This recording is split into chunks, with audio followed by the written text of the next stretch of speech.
O ecrã tremeluziu, refletindo-se nos óculos de Mateus da Silva. Linhas de código verdejante dançavam perante os seus olhos, uma sinfonia lógica que ele orquestrava com a mestria de um compositor. Ali, no universo binário do seu computador, Mateus era o arquiteto supremo, o criador de mundos funcionais e elegantes. Fora dali, no bulício do Open Space da Inovatec, em pleno coração do Parque das Nações, em Lisboa, a sua corpulência e a sua pele escura pareciam, por vezes, erguer barreiras mais intransponíveis que qualquer firewall. Aos 35 anos, Mateus carregava o peso não só do seu corpo, que a sociedade insistia em classificar como fora do padrão, mas também o de olhares enviesados e de um silêncio que frequentemente falava mais alto que qualquer insulto. Filho de imigrantes cabo-verdianos, crescera com o sol de Lisboa a dourar-lhe a pele e o fado a embalar-lhe a alma, mas também com a consciência precoce de que a sua jornada seria pontuada por obstáculos invisíveis para outros. Filho de imigrantes cabo-verdianos, crescera com o sol de Lisboa a dourar-lhe a pele e o fado a embalar-lhe a alma, mas também com a consciência precoce de que a sua jornada seria pontuada por obstáculos invisíveis para Zef. A sua paixão pela lógica e pela resolução de problemas tinha-o guiado até à arquitetura de software, um refúgio onde o mérito, teoricamente, deveria sobrepor-se a tudo o mais. A Inovatec, com as suas paredes de vidro e a sua cultura corporativa que apregoava a diversidade e a inclusão em todos os seus brilhantes folhetos, parecera-lhe inicialmente uma promessa. Contudo, sob o verniz do progresso, persistiam as velhas nódoas do preconceito, subtis mas corrosivas. E o principal veículo desse preconceito no seu dia-a-dia tinha um nome: Gonçalo Vaz de Melo. Gonçalo, o seu gestor de projeto, era a antítese de Mateus. Alto, esguio, com um cabelo loiro impecavelmente penteado e uns olhos azuis que pareciam calcular o valor de cada pessoa com base numa tabela social não escrita. Sempre de fato caro, exalava uma aura de privilégio que parecia dar-lhe o direito divino de interromper Mateus a meio de uma frase numa reunião, de atribuir as suas ideias a outros ou de lançar comentários passivo-agressivos disfarçados de feedback construtivo. Mateus, excelente. 1. Contribuição. Dissera Gonçalo na reunião de equipa daquela manhã, a voz untuosa a pairar sobre a sala. Mateus tinha acabado de apresentar os alicerces de Optilogis, um sistema de inteligência artificial para otimização de logística urbana que ele vinha a desenvolver nos seus tempos livres e que agora propunha formalmente. Mas precisamos de uma visão mais estratégica aqui, algo que eu posso fornecer para elevar isto ao próximo nível. Ele nem sequer olhou para Mateus ao dizer isto, dirigindo-se antes aos outros membros da equipa, todos eles brancos. O sangue ferveu nas veias de Mateus, um calor que lhe subiu pelo pescoço. Engoliu em seco a familiar sensação de injustiça a apertar-lhe o peito. Limitar-se-ia a acenar, um sorriso tenso nos lábios, enquanto via mais uma vez o seu trabalho ser subtilmente minimizado, preparado para ser apropriado. Anos de experiência tinham-no ensinado que um confronto direto, na sua posição, raramente resultava em algo positivo para si. A raiva essa guardava-a para as longas viagens de metro de volta ao Lumiar, para o silêncio do seu pequeno apartamento, onde o único julgamento vinha dos seus próprios demónios internos. Naquela noite, porém, algo mudou.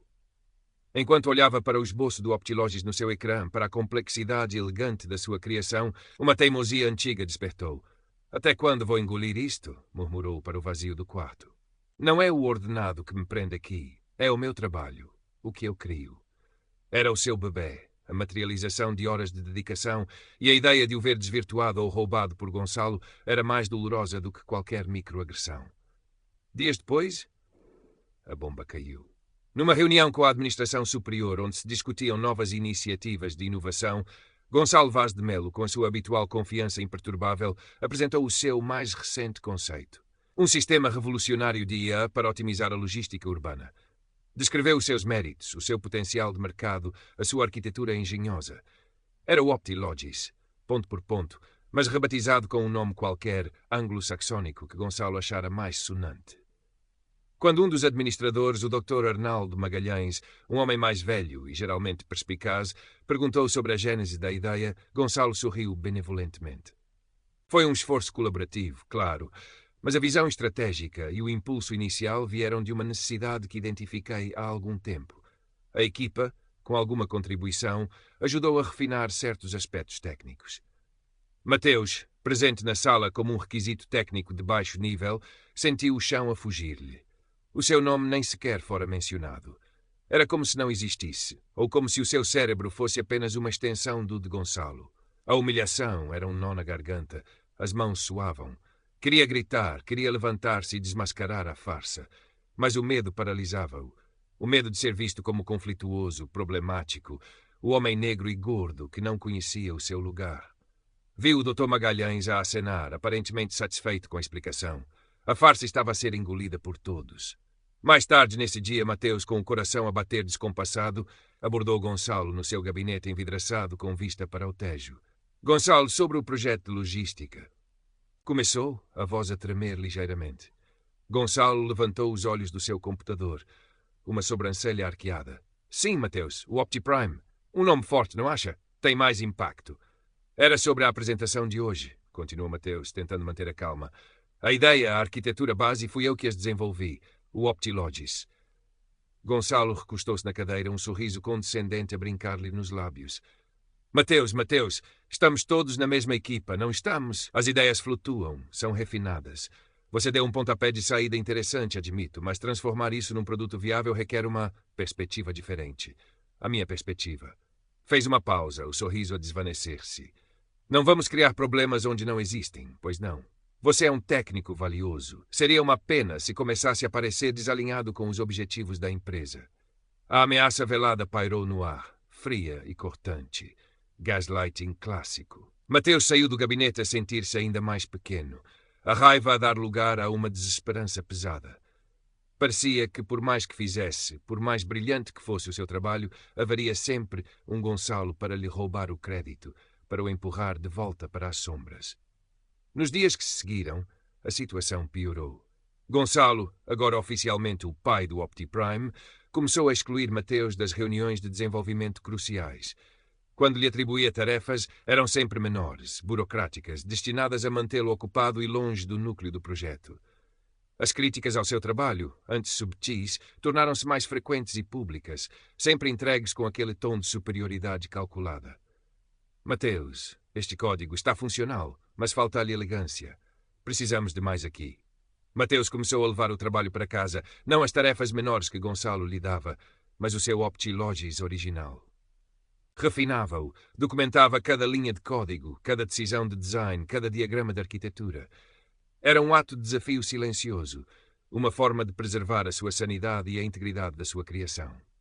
Sofia Antunes, uma engenheira de software da equipa, era uma mulher na casa dos 30, perspicaz e direta.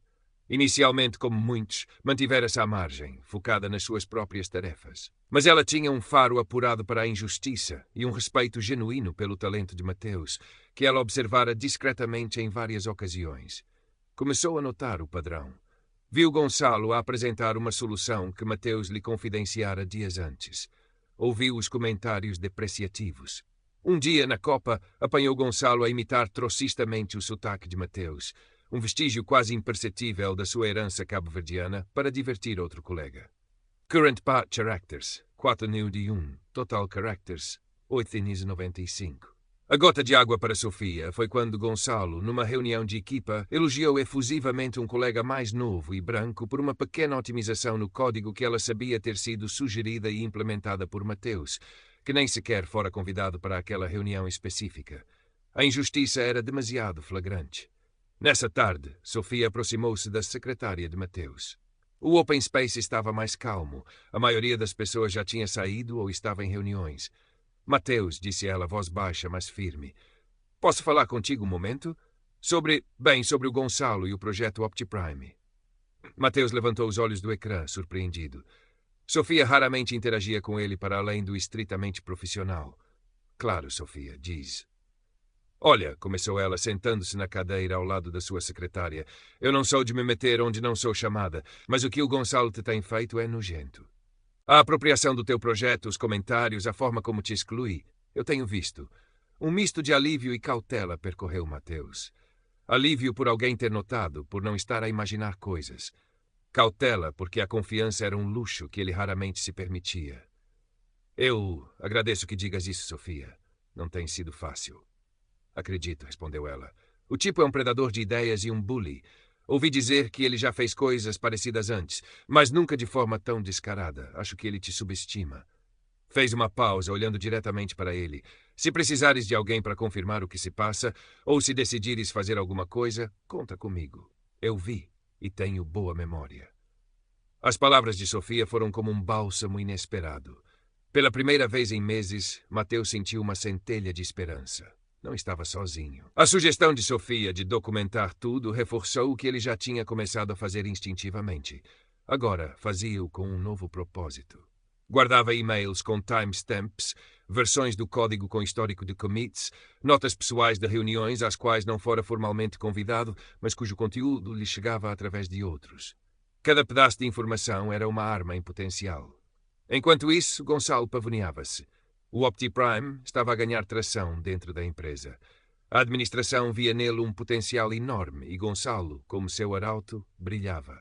Ele alterava o design original de Mateus de formas que, para o olho destreinado, pareciam inovadoras, mas que Mateus sabia serem superficiais e, em alguns casos, prejudiciais à estabilidade do sistema.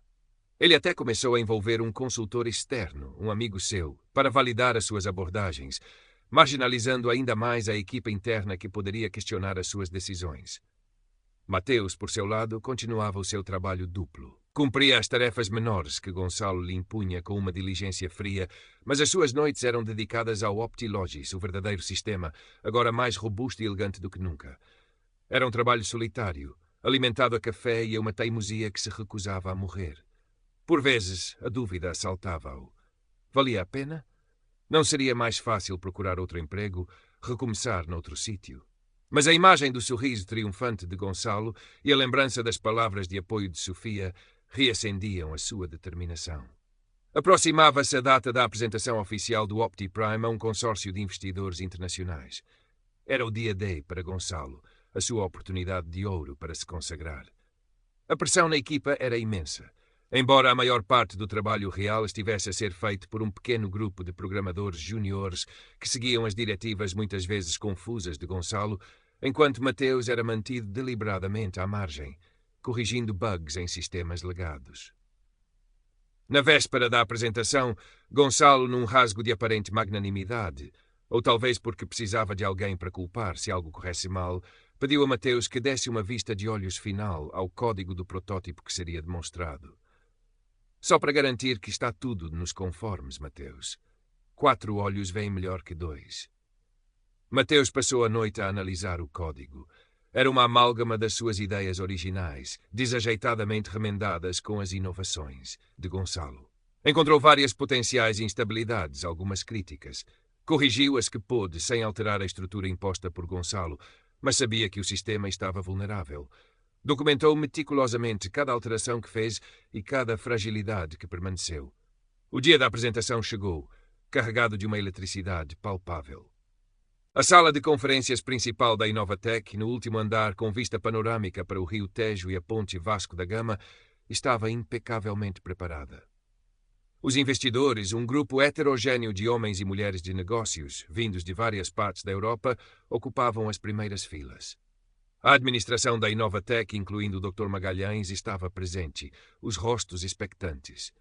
Gonçalo Vaz de Melo, no seu fato mais caro e com um sorriso ensaiado, subiu ao palco. Mateus e Sofia estavam sentados ao fundo da sala, na secção técnica, supostamente apenas para apoio logístico.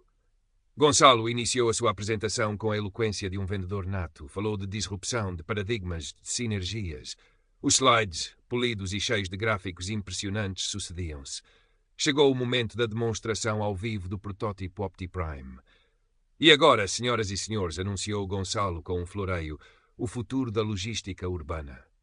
Ele clicou no rato. No grande ecrã, a interface do OptiPrime surgiu. Gonçalo começou a simular cenários, a introduzir dados. Nos primeiros minutos, tudo pareceu correr bem. Os investidores acanavam, impressionados. Então, Gonçalo tentou executar uma funcionalidade mais complexa, uma que ele próprio tinha insistido em adicionar à última da hora, contra o parecer técnico que Mateus lhe dera e que ele ignorara. O ecrã congelou. O cursor do rato girava, impotente. Um silêncio constrangedor desceu sobre a sala. Gonçalo forçou um sorriso. Apenas um pequeno soluço técnico, coisas do direto. Tentou reiniciar a simulação, mas o sistema não respondia. O seu sorriso começou a parecer mais um esgar. Gotas de suor começaram a formar-se na sua testa.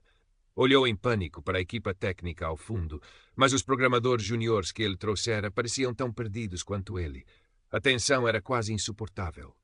Os investidores começaram a trocar olhares céticos. O Dr. Magalhães carrancou. Sofia olhou para Mateus e fez-lhe um sinal discreto com a cabeça, um misto de encorajamento e urgência. É agora ou nunca, parecia dizer o seu olhar. Mateus respirou fundo. O medo estava lá, um nó frio no estômago. Mas, sobrepondo-se ao medo, havia uma calma estranha, a calma de quem sabia exatamente o que fazer. E havia também a imagem da sua dignidade, tantas vezes pisada, que agora exigia ser resgatada. Levantou-se. Todos os olhares se viraram para ele, o homem negro e corpulento que se erguia silenciosamente no fundo da sala. Gonçalo fuzilou-o com os olhos, um misto de raiva e súplica. Com licença, disse Mateus, a voz surpreendentemente firme a ecoar na sala silenciosa. Se me permitem, eu conheço bem este sistema. Caminhou até ao palco, cada passo ecoando a sua decisão. Sentou-se ao computador, ignorando o olhar fulminante de Gonçalo. As suas mãos moveram-se sobre o teclado com uma precisão e velocidade que hipnotizaram a audiência. Em menos de 2 minutos, navegando por linhas de código que para outros seriam um labirinto impenetrável, identificou o conflito causado pela alteração de última hora de Gonçalo e isolou-o. Reiniciou a rotina correta. O sistema voltou à vida, estável e responsivo. Um suspiro coletivo de alívio percorreu a sala. Gonçalo tentou recuperar o controlo. Como eu dizia, pequenos ajustes. Obrigado, Mateus, pela assistência. Mas Mateus não se levantou. Olhou diretamente para os administradores e para os investidores. A sua voz, quando falou, não era alta, mas carregava o peso da verdade e de meses de frustração contida. Com todo o respeito, senhor diretor, senhores investidores, o sistema que acabaram de ver, na sua concepção original e arquitetura fundamental, chama-se OptiLogis. Foi desenvolvido por mim ao longo dos últimos 6 meses, fruto de um extenso trabalho de investigação e programação. Tenho toda a documentação, desde os primeiros esboços até aos módulos de código detalhados que comprovam a sua evolução e autoria. Fez uma pausa, o seu olhar varrendo a sala e pousando brevemente em Sofia, que acenou com a cabeça, confirmando silenciosamente as suas palavras. Fico feliz por ter funcionado como planeado, apesar de algumas modificações recentes que quase comprometeram a sua estabilidade. O silêncio que se seguiu foi ensurdecedor. Gonçalo Vaz de Melo estava lívido, a boca entreaberta numa expressão de choque e fúria impotente. Os administradores da Inovatec, liderados pelo Dr. Magalhães, trocavam olhares incrédulos e preocupados. Os investidores, antes céticos em relação à falha, agora observavam a cena com um interesse renovado, percebendo que estavam a assistir a um drama corporativo muito mais complexo do que uma simples falha técnica. O Dr. Arnaldo Magalhães foi o primeiro a quebrar o silêncio. A sua voz era grave. Senhor da Silva, agradeço a sua intervenção e a sua clareza. Senhor Vaz de Melo, creio que teremos muito que conversar. Virou-se para os investidores. Senhoras e senhores, peço as minhas desculpas por este imprevisto. Garanto-lhes que a Inovatec levará esta situação muito a sério. Talvez possamos fazer uma pequena pausa para café enquanto reorganizamos alguns pontos internos. Era o eufemismo do ano. Enquanto os investidores eram discretamente encaminhados para uma sala adjacente, o Dr. Magalhães aproximou-se de Mateus, que permanecia junto ao computador, o corpo a tremer ligeiramente com a adrenalina, que começava a baixar. Gonçalo, por sua vez, parecia ter encolhido dentro do seu fato caro, o rosto uma máscara de humilhação. Mateus, disse o Dr. Magalhães, usando seu primeiro nome pela primeira vez, o tom agora mais suave, quase paternal. Agradeço a sua coragem. Pode, por favor, aguardar no meu gabinete e traga essa documentação de que falou. Sofia, se puder acompanhar o seu colega e talvez partilhar as suas observações, seria útil. O olhar que ele dirigiu a Gonçalo era gélido. Você, Gonçalo, também ao meu gabinete. Agora. O rescaldo imediato foi uma mistura de caos controlado e investigações apressadas. Mateus, acompanhado por Sofia, passou as horas seguintes a apresentar as suas provas ao Dr. Magalhães e a outra diretora, a Dror Campos, responsável pelos recursos humanos. A sua documentação era impecável. E-mails com data e hora, versões de código com histórico detalhado, anotações de funcionalidades que Gonçalo mais tarde apresentara como suas. Sofia corroborou tudo, descrevendo o padrão de comportamento de Gonçalo, as microagressões, a exclusão deliberada de Mateus. A defesa de Gonçalo foi fraca e inconsistente. Tentou desacreditar Mateus, insinuando inveja profissional. Depois tentou minimizar a sua própria conduta, falando de mal-entendidos e da pressão normal de um projeto inovador. Mas as evidências eram esmagadoras. A sua arrogância habitual dera lugar a um desespero mal disfarçado. No final desse longo dia, a decisão da administração foi comunicada internamente. Gonçalo Vaz de Melo foi suspenso das suas funções com efeito imediato, enquanto decorria uma investigação formal mais aprofundada. O projeto OptiPrime, ou OptiLogis, como começava a ser chamado nos corredores, foi colocado em pausa. Para Mateus, os dias seguintes foram estranhos. Recebeu olhares curiosos dos colegas, alguns de admiração, outros de desconforto.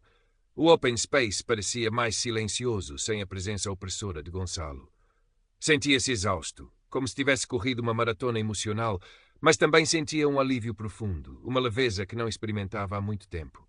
A sua dignidade, tantas vezes amachucada, tinha sido, pelo menos em parte, restaurada. Uma semana depois, o Dr. Magalhães chamou Mateus ao seu gabinete. Mateus, começou o administrador com um sorriso genuíno. Quero, em nome da Inovatec, pedir-lhe as mais sinceras desculpas pelo que passou. Não há justificação para o comportamento do Sr. Vaz de Melo. Falhámos em proteger o seu trabalho e o seu bem-estar. Mateus acenou, apreciando a sinceridade. A investigação confirmou todas as suas alegações, continuou o Dr. Magalhães. O Gonçalo não voltará a esta empresa. Quanto ao OptiLogis, é uma criação brilhante e é sua. Fez uma pausa. Compreendo que este projeto específico possa estar manchado pelas circunstâncias. Por isso, temos uma proposta para si. Queremos que lidere uma nova equipa num projeto completamente novo à sua escolha dentro da área de inovação em IA. Terá autonomia, recursos e todo o nosso apoio. Os olhos de Mateus brilharam. Uma equipa sua. Autonomia. Era mais do que alguma vez ousara esperar. Senhor diretor, eu... Fique sem palavras. Aceito. Claro que aceito. Excelente, disse o Dr. Magalhães, estendendo-lhe a mão. Sabia que podíamos contar consigo. E Mateus, mais uma coisa. A sua coragem em denunciar esta situação foi inspiradora. Estamos a rever alguns dos nossos processos internos para garantir que algo assim não volte a acontecer. Pessoas como você são o verdadeiro valor desta empresa. Ao sair do gabinete do diretor, Mateus sentiu um peso a ser levantado dos seus ombros, um peso que ele nem sequer se apercebera completamente que carregava. Encontrou Sofia na copa, a beber um café. Ela sorriu ao vê-lo. Então, perguntou ela, boas notícias pela tua cara. Mateus contou-lhe a proposta. Os olhos de Sofia também brilharam. Isso é fantástico, Mateus. Mereces isso e muito mais. E o Gonçalo? Despedido, respondeu Mateus. Aparentemente, a minha não foi a primeira queixa, apenas a mais bem documentada. Justiça, disse Sofia, levantando a sua chávena de café num brinde silencioso. Demora, mas às vezes chega. Nos meses que se seguiram, Mateus mergulhou no seu novo desafio. Formou uma pequena equipa, escolhendo cuidadosamente cada membro, incluindo Sofia, que aceitou de imediato o convite para se juntar a ele. O ambiente na nova equipa era de respeito mútuo, colaboração e uma energia criativa que Mateus há muito não sentia. O seu novo projeto, focado em acessibilidade tecnológica para pessoas com deficiência, começou a tomar forma, alimentado pela sua paixão e pela sua experiência de vida em sentir-se por vezes diferente. Não era um conto de fadas. O preconceito não desaparecera magicamente da Inovatec ou do mundo. Ainda havia olhares, ainda havia comentários ocasionais noutros contextos que o faziam lembrar que a sua cor de pele e o seu peso eram para alguns mais importantes do que o seu caráter ou o seu intelecto. Mas algo dentro de Mateus tinha mudado fundamentalmente. A batalha que travara e vencera dera-lhe uma nova confiança, uma nova voz. Já não era o homem que engolia em seco e se resignava. Aprendera que a sua competência era a sua armadura e a sua verdade, a sua espada. Numa tarde de primavera, enquanto o sol de Lisboa entrava pela janela do seu novo gabinete, mais pequeno que o de Gonçalo, mas com uma vista igualmente inspiradora para o rio, Mateus olhava para os esboços do seu novo projeto no ecrã. Um sorriso tranquilo adornava-lhe o rosto. A equipa discutia animadamente ideias ao seu redor. Sentia-se em paz, um sentimento raro e precioso. Sabia que a luta contra a discriminação era uma maratona, não um sprint, e que haveria outros desafios pela frente.